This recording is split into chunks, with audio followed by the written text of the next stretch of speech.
Hello everyone, welcome back to our channel Gramavasi. അപ്രതീക്ഷിതമായി നമുക്ക് കിട്ടുന്ന ചില മുഹൂർത്തങ്ങൾ നമുക്ക് വളരെ സന്തോഷവും നമ്മളെ വേറൊരു ലോകത്തേക്ക് എത്തിക്കുമെന്ന് ആരോ പറഞ്ഞത് വളരെ ശരിയാണെന്ന് പലപ്പോഴും തോന്നിയിട്ടുണ്ട്. അതുപോലെ തോന്നിയ ഒരു യാത്രയായിരുന്നു ഷോളയൂർ ഗ്രാമത്തിനോട് ചേർന്നുള്ള അതിമനോഹരമായ ഈ കുഞ്ഞു ഗ്രാമത്തിലേക്ക് പോയപ്പോൾ ലഭിച്ചത്. അട്ടപ്പാടി ചുരം കടന്ന് കാഴ്ചകളുടെ വസന്തമൊരുക്കി കോടയും മൊട്ടക്കുന്നുകളും കൃഷിയിടങ്ങളും ട്രക്കിങ്ങുമൊക്കെ ആസ്വദിക്കുമ്പോഴും അങ്ങ് ദൂരെ ഒറ്റയ്ക്കും കൂട്ടവുമായി കാണുന്ന കാറ്റാടി യന്ത്രം കാഴ്ചകളുടെ പുതിയൊരു ലോകം തുറന്നു തരുന്നു.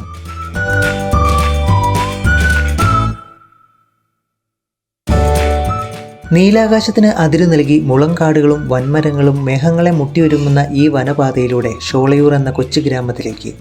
പണ്ടൊക്കെ ഇവിടെ ആന ഇറങ്ങുമായിരുന്നു അത്രേ. യാത്രക്കിടയിൽ ചെറിയൊരു കോവിൽ മാത്രമാണ് വഴിയരികിൽ കണ്ടത്. വീടുകളൊന്നും തന്നെയില്ല. പ്രൈവറ്റ് പ്രോപ്പർട്ടികളുണ്ട്. അവയെല്ലാം സൗരോർജ്ജ വേലികളാൽ സംരക്ഷിച്ചു പോകുന്നു.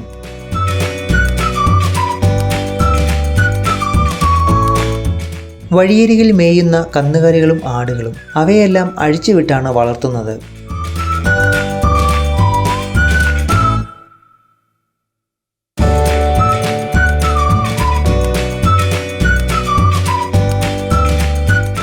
കുറേ ദൂരം ചെന്നു കഴിഞ്ഞപ്പോൾ കേരള വനവാസി വികസനവുമായി ബന്ധപ്പെട്ട് നിർമ്മിച്ച ഒരു സംശയം കണ്ടു. ഇപ്പോഴത് തുറന്നു പ്രവർത്തിക്കുന്നുണ്ടോ എന്ന് അറിയില്ല. എന്തായാലും സർക്കാർ ചില വമ്പൻ പദ്ധതികൾ ഇവിടെയുള്ളവർക്കായി കാലാകാലങ്ങളിൽ നടപ്പാക്കാൻ ശ്രമിക്കുന്നുണ്ട്. അവയെല്ലാം പ്രകടന പത്രികയിൽ മാത്രമായി ഒതുങ്ങിപ്പോകുന്നുവെന്ന വസ്തുതയും ഒളിഞ്ഞും തെളിഞ്ഞും പലരും പറഞ്ഞു കേൾക്കുന്നു.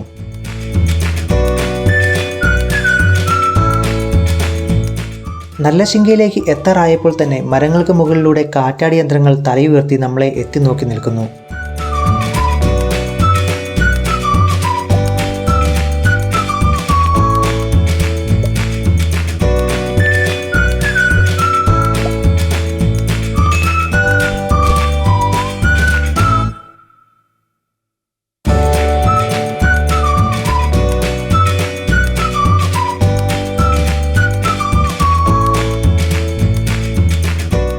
റോഡിൻ്റെ വശങ്ങളിൽ ചില വീടുകൾ കണ്ടു തുടങ്ങി. നമ്മൾ ഗ്രാമത്തിലേക്ക് അടുത്തു. പാതയുടെ മുകളിലേക്ക് നിന്ന മരങ്ങളൊക്കെ തന്നെ തെളിഞ്ഞു. ആകാശത്തിൻ്റെ നീലനിറം ഈ മൊട്ടക്കുന്നുകളുടെ ഭംഗി ഇരട്ടിയാക്കുന്നു.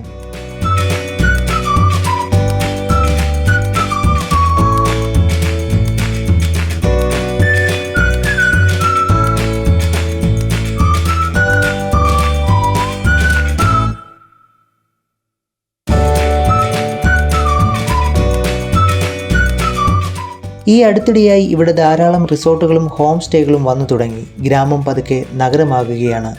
കാർഷിക അഭിവൃദ്ധിയിൽ പെട്ടിരുന്നവർ പലരും ഇപ്പോൾ കൃഷിയിൽ നിന്ന് മാറാനുള്ള താല്പര്യം കാണിച്ചു തുടങ്ങിയിരിക്കുന്നു.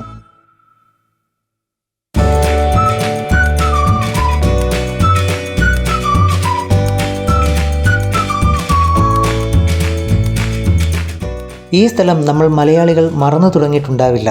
അയ്യപ്പനും കോശിയും സിനിമയുടെ പ്രധാന രംഗമായ പോലീസ് സ്റ്റേഷൻ ചിത്രീകരിച്ചിരുന്നത് ഇവിടെയായിരുന്നു. സെറ്റെല്ലാം പൊളിച്ചു മാറ്റിയെങ്കിലും ഇവിടേക്ക് വീക്കെൻഡുകളിൽ നിരവധി ആളുകളാണ് എത്തുന്നത്. അതിൽ കൂടുതൽ തമിഴ് ആളുകളാണെന്നുള്ളത് മറ്റൊരു വിസ്മയമാണ്.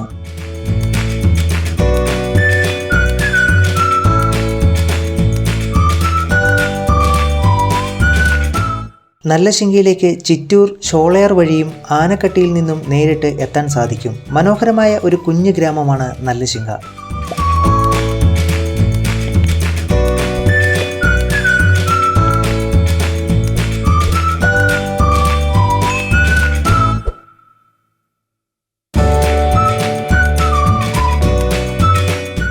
തട്ടുതട്ടുകളായി ചെറുകുന്നുകളുടെ ഒരു നിര, അതിനു മുകളിൽ തലയുയർത്തി നിൽക്കുന്ന വമ്പൻ കാറ്റാടി യന്ത്രങ്ങൾ.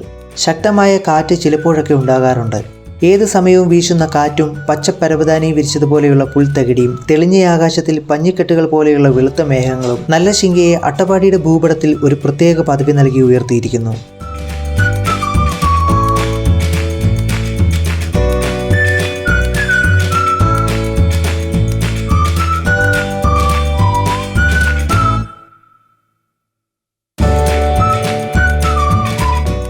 ഒന്നുമില്ലായ്മയ്ക്ക് ഒരു ഭംഗിയുണ്ട് എന്ന് പറയുന്നത് സത്യമാണ്. മൊട്ടക്കുന്നിന് മുകളിൽ കാറ്റാടി യന്ത്രങ്ങളല്ലാതെ ഒന്നും തന്നെ ഇവിടെ ഇല്ല. എങ്കിൽ പോലും പ്രകൃതിയുടെ ഭംഗി ആസ്വദിക്കാം. സൗഹൃദങ്ങളും കുടുംബ ബന്ധങ്ങളും നിലനിർത്തുവാൻ ഇടയ്ക്ക് ഹാങ് ഔട്ടുകൾ നടത്താൻ പറ്റിയ സ്ഥലമാണ് ഇവിടെ. ഓരോ കാറ്റാടിയും 600 കിലോ വാട്ടോളം വൈദ്യുതിയാണ് ഉൽപ്പാദിപ്പിക്കുന്നത്. പ്രകൃതിയെ ചൂഷണം ചെയ്യാത്ത ഈ പ്രവർത്തനം അഭിമാനാർഹമാണ്. പ്രകൃതിയുടെ സൗന്ദര്യം ഒട്ടും നഷ്ടപ്പെടാതെ ഇത് ഇങ്ങനെ തന്നെ നിലനിർത്താൻ നല്ലശിങ്കയിലെ ആളുകൾക്ക് കഴിയട്ടെ.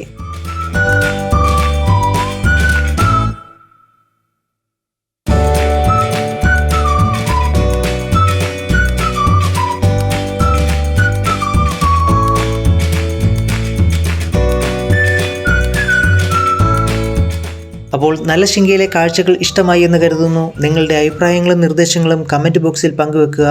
കേരളത്തിൻ്റെ ട്രൈബൽ ക്യാപിറ്റൽ എന്നറിയപ്പെടുന്ന അട്ടപ്പാടിയിലെ മൂലകങ്ങൾ എന്ന അതിമനോഹരമായ മറ്റൊരു ഗ്രാമത്തിലെ കാഴ്ചയുമായി എത്തുന്നവരെ it's me your Gramavasi. Stay tune. Good bye. Take care.